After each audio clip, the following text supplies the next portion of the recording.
Boa noite a todos. A graça e a paz do nosso Senhor Jesus. Queridos, se eu perguntasse aqui agora, quantos de nós pecamos esse último mês? A verdade é que todos nós teremos que levantar nossas mãos, sem dúvida. Mas se eu perguntasse, quantos de nós pecamos nessa última semana? As mesmas mãos ficariam levantadas. E se eu perguntasse então, quantos de nós pecamos hoje? Teremos que assumir a mesma realidade. Pecamos. Pecados que ocorrem de forma rápida, pensamentos, palavras, atitudes. Realmente nós pecamos. Mas espera aí. Nós não somos cristãos? Não amamos a Deus? Já não fomos alcançados pela graça? Não recebemos um novo coração? Não pregamos contra o pecado? E amamos a santidade? Então por que continuamos pecando ainda? Não é? Acho que uma das perguntas mais sinceras que um cristão pode fazer a si mesmo é: por que eu ainda peco? Por que eu ainda peco? E essa pergunta se torna ainda mais séria e até mais intensa quando a gente olha para a palavra de Deus. E a Bíblia vai dizer, que nós somos novas criaturas. A Bíblia vai dizer que nós já fomos libertos da escravidão do pecado. E a Bíblia vai também dizer que o Espírito Santo habita em nós. Mas então, por que ainda pecamos? Não é? Muitos cristãos sinceros ficam perturbados por isso, com certeza. Outros ainda podem ficar frustrados porque acharam que quando ingressassem na fé cristã, toda a influência do pecado desapareceria imediatamente. Mas a verdade é que a vida cristã é uma constante luta interior. Isso é um fato. É muito importante a gente destacar uma coisa aqui. A luta contra o pecado não é um sinal de que a graça está ausente, de jeito nenhum. Na verdade, é bem pelo contrário. A luta contra o pecado é a evidência de que a graça está presente. Porque antes da nossa conversão, nós pecávamos sem nenhum tipo de incômodo. Essa é a verdade. Não havia tristeza, não havia arrependimento, não havia lágrimas e nenhum tipo de conflito interno. E aí, quando Cristo nos alcançou, isso mudou. Aí então passamos a enxergar o pecado da forma como ele realmente é. Aí sim passamos a odiar aquilo que antes amávamos. Passamos a lutar contra aquilo que nós em outrora abraçávamos. Só que mesmo assim agora, desejando fazer o bem, ainda praticamos o mal que não queremos. E aqui está a verdadeira guerra espiritual. Tá? Isso aqui não é um filme da Marvel, não, onde anjos e demônios estão lutando e não enxergamos. Não. É uma luta interior que ocorre constantemente. Ela está presente, Ela ocorre dentro de nós. E essa guerra interior aqui é tão presente que o apóstolo Paulo não poderia deixar de falar sobre isso. Em Romanos 7 encontramos um homem santo, um apóstolo, um servo de Jesus Cristo. E ele descreve uma luta que todo verdadeiro crente conhece. Abra a sua Bíblia comigo, lá em Romanos 7, vamos ver os versículos 20 em diante. Romanos, capítulo 7, versículos 20, vamos ver até o versículo 25. Romanos 7, 20 ao 25, diz assim: Ora, se faço o que não desejo, já não sou eu quem o faz, mas o pecado que habita em mim. Então encontro uma lei contra o meu desejo de fazer o bem. O mal está presente em mim. No íntimo do meu ser, tenho prazer na lei de Deus, mas vejo outra lei atuando nos membros do meu corpo. Miserável homem que sou, quem me libertará deste corpo sujeito à morte? Graças a Deus por Jesus Cristo, nosso Senhor, de modo que com a mente eu próprio sou servo da lei de Deus, mas com a carne sou escravo da lei do pecado. Amém. Olha que interessante, essa carta aos Romanos, ela foi escrita pelo apóstolo Paulo Só que, diferente das outras cartas, Paulo ainda não tinha conhecido pessoalmente a igreja de Roma, tá? Ele não estava escrevendo para corrigir um problema específico, assim como ele já tinha feito na igreja de Corinto ou na Galácia. Não, aqui ele estava escrevendo para apresentar de forma bem direta e organizada o Evangelho. Aqui vamos ver, ao longo dessa carta, ele respondendo muitas perguntas sobre a salvação. Ele responde como que um pecador pode ser declarado justo diante de um Deus santo. Ele responde como que somos salvos, qual que é o papel da lei, como que a obra de Cristo vai transformar o pecador. Tudo isso é respondido aqui. Quando chegamos aqui no capítulo 7, Paulo já tinha falado bastante coisa. Ele já tinha explicado que nós somos justificados pela fé. Ele já tinha afirmado que fomos unidos em Cristo na sua morte e ressurreição. E ele também já declarou que o pecado já não mais reina sobre aqueles que pertencem a Jesus. Ele já havia dito então que já não somos mais escravos do pecado. Mas aí vem essa pergunta inevitável, Se já fomos libertos do domínio do pecado, então por que ainda pecamos? A pergunta continua, e é exatamente essa pergunta que o apóstolo vai responder aqui em Romanos 7. Aqui ele abre o próprio coração, mas não como um incrédulo, ele está na verdade descrevendo a batalha de um homem regenerado. A batalha de alguém que ama a Deus, mas ainda carrega consigo a presença do pecado. Então, hoje veremos aqui 3 realidades que todo cristão precisa entender sobre essa batalha contra o pecado. Tá? E, em primeiro lugar, continuo pecando, porque o pecado ainda habita em mim. Romanos 7, 20. Ora, se faço o que não desejo, já não sou eu quem o faço, mas o pecado que habita em mim. Olha que interessante, Precisamos entender aqui o que Paulo está dizendo. Porque ele não está tentando fugir da responsabilidade, tá? Não é o caso aqui. Ele não está dizendo, não fui eu, a culpa não é minha. Ele não está tentando arrumar algum tipo de desculpa, ocupar alguma força externa, não. Na verdade, ele está reconhecendo uma realidade muito dolorosa. Ele reconhece aqui que mesmo sendo um homem regenerado e transformado pela graça, ainda existe pecado habitando nele. Então, olha a expressão que ele utiliza aqui, o pecado que habita em mim, O pecado já não reina mais nele, mas ainda reside nele. Não governa mais o seu coração, mas ainda está presente. Ele não ocupa mais o trono, mas ainda está na casa. Perceba?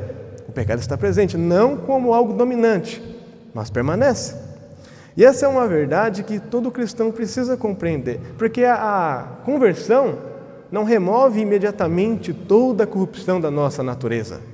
Não é isso que acontece. Na verdade, a conversão vai destronar o pecado. Vai tirar o pecado do trono da vida da pessoa.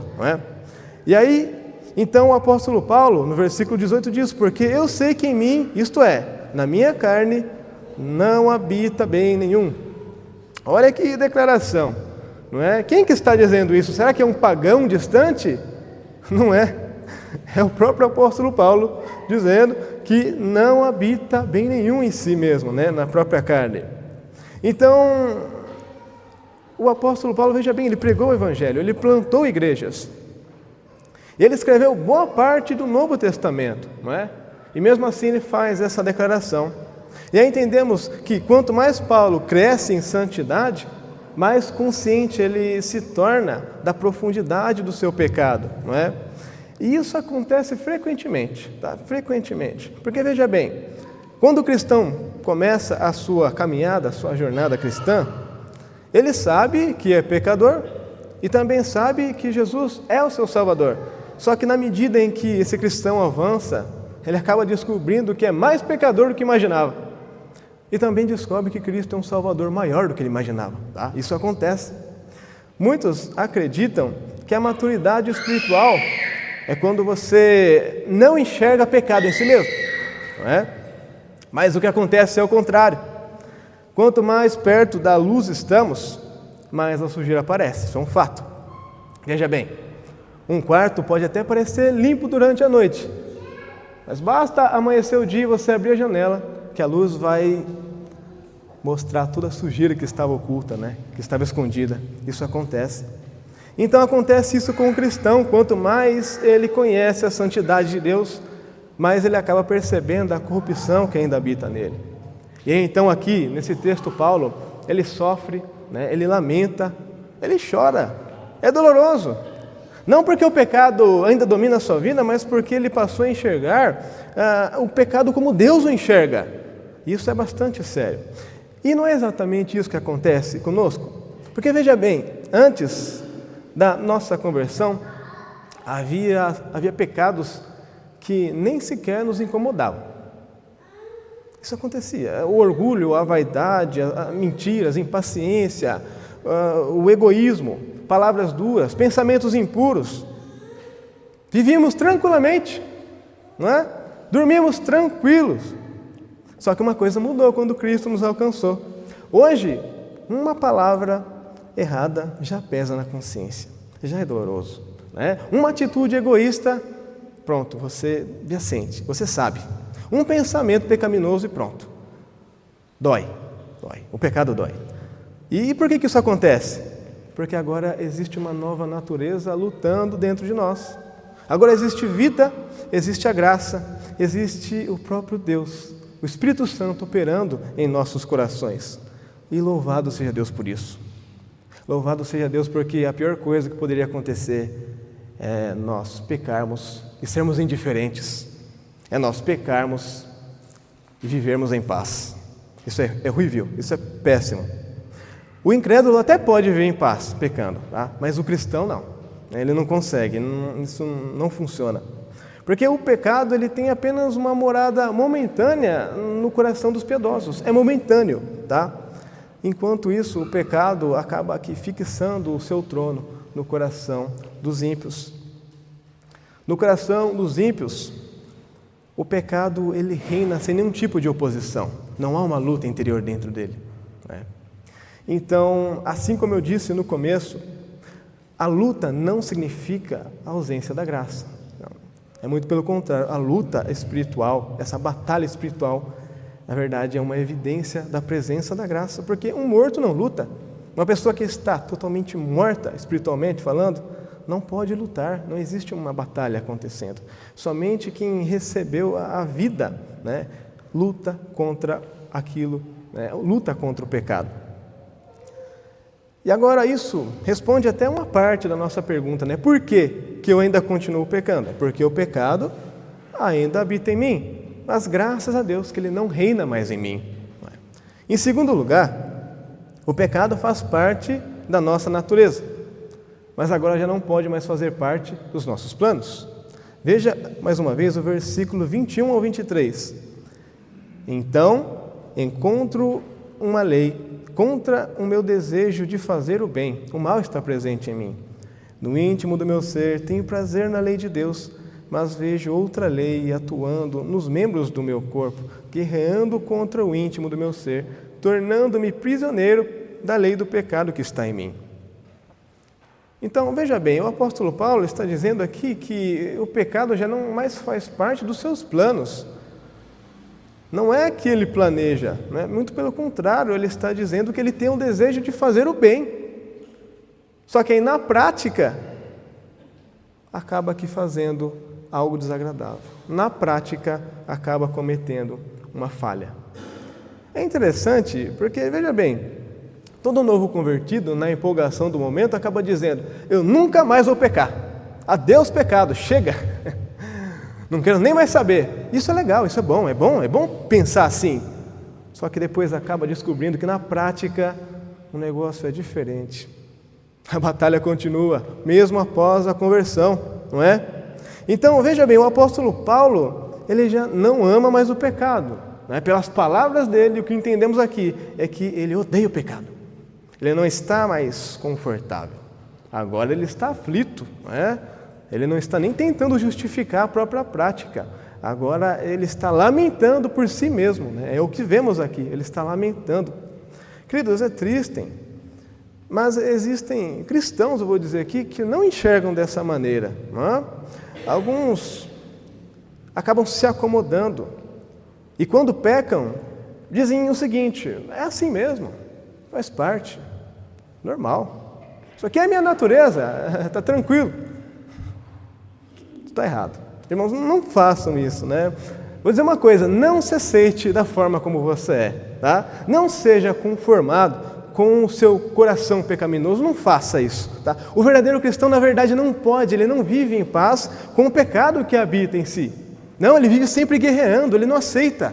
Essa é uma realidade de todo cristão, porque existe uma grande diferença entre tropeçar no pecado e você planejar um pecado, não é?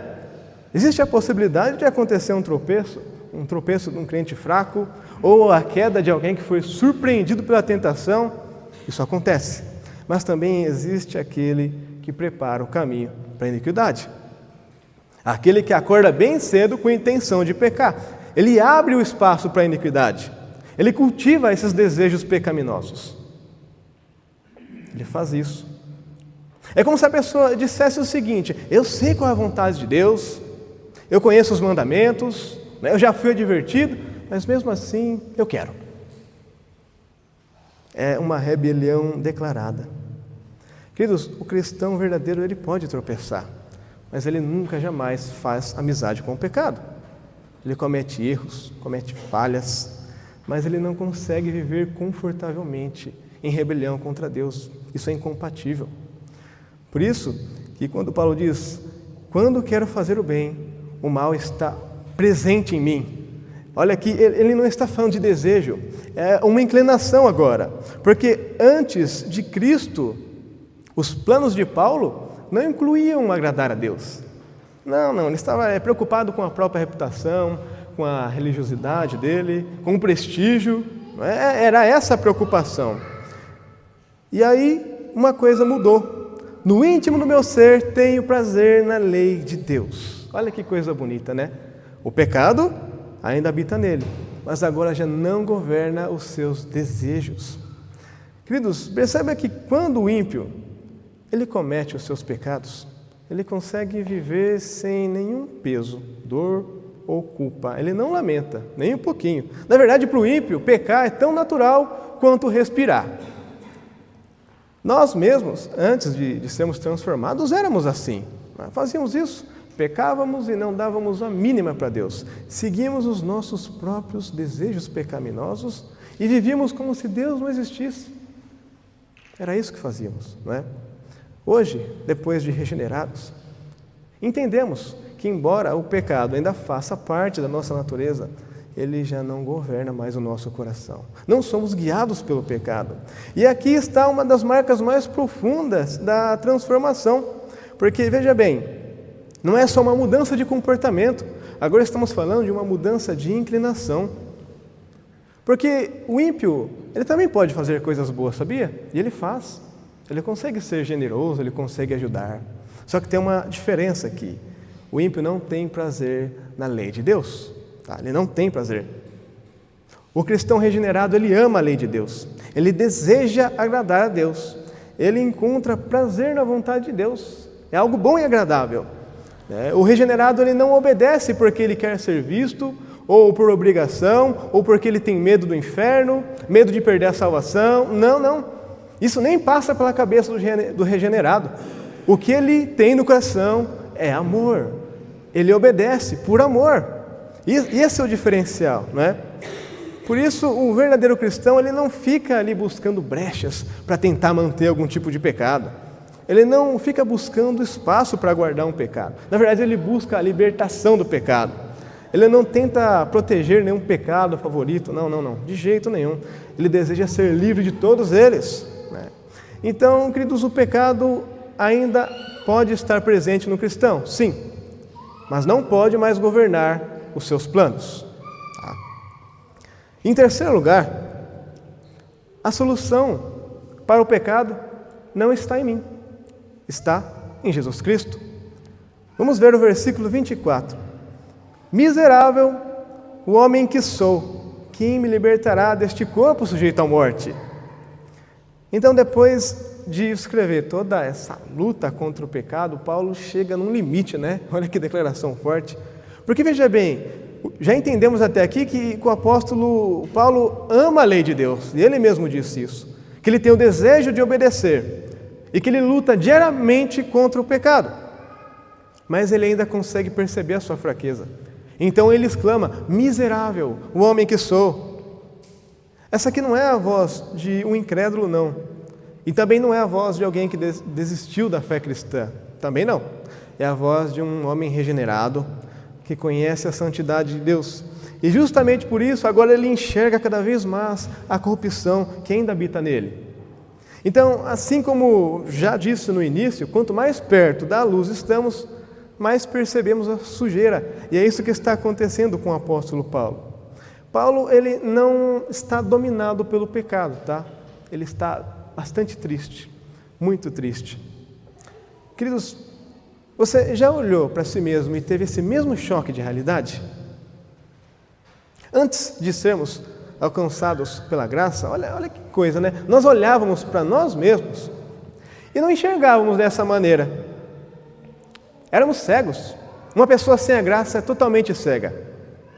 O ímpio olha para si mesmo e diz: eu não cometo pecados, eu não falho, eu não erro, eu não pratico mal, eu não ofendo a Deus, na verdade eu sou uma boa pessoa. O ímpio, ele diz isso sobre si mesmo. Agora o apóstolo Paulo, um homem transformado, usado por Deus, ele exclama: miserável o homem que sou, quem me libertará deste corpo sujeito à morte? Olha essa pergunta que ele faz, né? Quem me libertará deste corpo sujeito à morte? Ele simplesmente não quer mais ter essa natureza pecaminosa. Ele não quer. Ele está tão decepcionado com a sua própria natureza que ele não quer mais. Ele quer ser liberto disso. E essa pergunta, ele não está procurando algum tipo de método. Qual método devo usar para ser liberto? Ele não está procurando uma estratégia. Que estratégia eu devo usar para a santificação? Não. A pergunta dele envolve uma pessoa: quem me libertará? Não é? Isso é muito bonito. Mas veja bem, essa pergunta revela uma outra coisa. Ele percebeu que o problema não é nem as atitudes que ele pratica. Na verdade, o problema está na própria condição que ele vive. Ele está bastante frustrado porque ele percebe que o pecado ainda habita nele, que ele tem uma natureza caída, que o corpo dele está marcado pelos efeitos da queda, que existe uma batalha acontecendo todos os dias. E então ele entende uma coisa: nenhum esforço humano pode produzir essa libertação definitiva. Paulo entendeu que a vitória não virá de si mesmo. Essa vitória vem de outra pessoa. Cristo é a resposta para a pergunta de Paulo. Porque no versículo 25 ele diz: graças a Deus por Jesus Cristo, nosso Senhor, de modo que com a mente eu próprio sou servo da lei de Deus, mas com a carne sou escravo da lei do pecado. Então veja uma mudança aqui.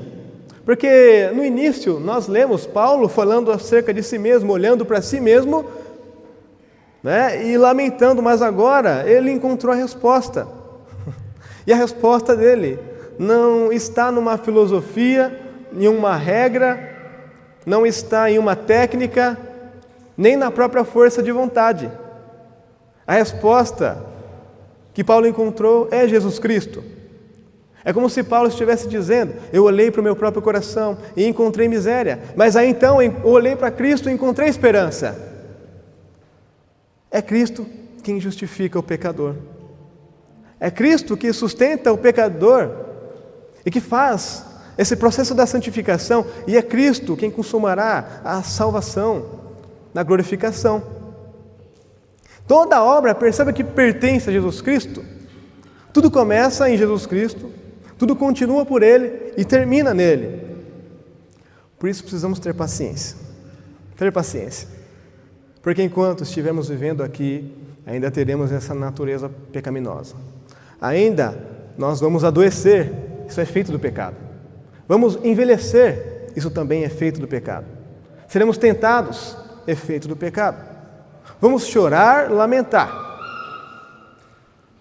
E quando isso acontecer, lembre-se de algo. Está escrito: estou convencido de que aquele que começou a boa obra em vocês há de completá-la até o dia de Cristo Jesus. Filipenses 1,6. Aquele que começou essa obra em nós, irmãos, ele há de terminar. Porque a graça já nos alcançou. A santificação está acontecendo, e enquanto isso, nós aguardamos a glorificação. Isso é muito bonito porque existe um dia que já está marcado por Deus, em que toda essa luta há de terminar. E aí finalmente então não haverá mais tentações, não haverá uma guerra interior, também não haverá lágrimas produzidas pelo pecado. Não porque alcançamos um nível superior, de jeito nenhum, porque Cristo já terá concluído perfeitamente a obra que Ele começou. Então, voltando à pergunta que eu fiz no início, por que ainda peco?